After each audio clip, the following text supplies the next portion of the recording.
नमस्कार मंडळी, राम चला तर भुईमुगाच्या शेंगा खाऊयात. तर ह्या शेंगा ताईच्या माहेरवरनं आलेल्या आहेत आणि मी मस्तपैकी त्या आता काढून खात आहे. तर त्या मी शेंगदाणे काढून ठेवायचा प्रयत्न करते, पण त्या सगळ्यात पहिले माझ्या पोटात जात आहेत आणि 1-2च दाणे वाटीत जात आहेत. नंतर आलं आहे किट्टू बिट्टूचं पार्सल, म्हणजेच त्यांच्या घड्याळ आलेल्या आहेत आणि आता घड्याळ आलेत म्हटल्यावर त्यांची एक्साइटमेंट एवढी वाढली की ती घालून बघावी आणि त्या नादातच त्यांनी त्याची पिन तुटलेली होती.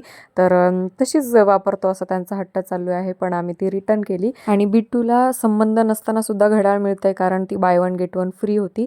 तर किट्टूचा बर्थडे येतोय म्हणून त्याला आम्ही ऑर्डर करून दिली होती. आणि आता हे बघा, मुलांनी मधमाशाचं पोळं पाडलेलं आहे. तर त्याला आमच्याकडे मंगाळं म्हणतात, मराठीत पोळं म्हणतात. तर तुमच्याकडे काय म्हणतात ते कमेंटमध्ये नक्की सांगा. आणि आता वातावरण एवढं छान झालेलं आहे, मुलं खेळत आहेत. फक्त भीती एवढीच की त्यांना मधमाशाच्या माशा चावू नयेत.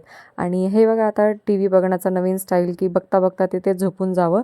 आणि बघा, पाऊस पण येईल आता, पण मेहंदीची लहर आली. तुम्ही मात्र सबस्क्राईब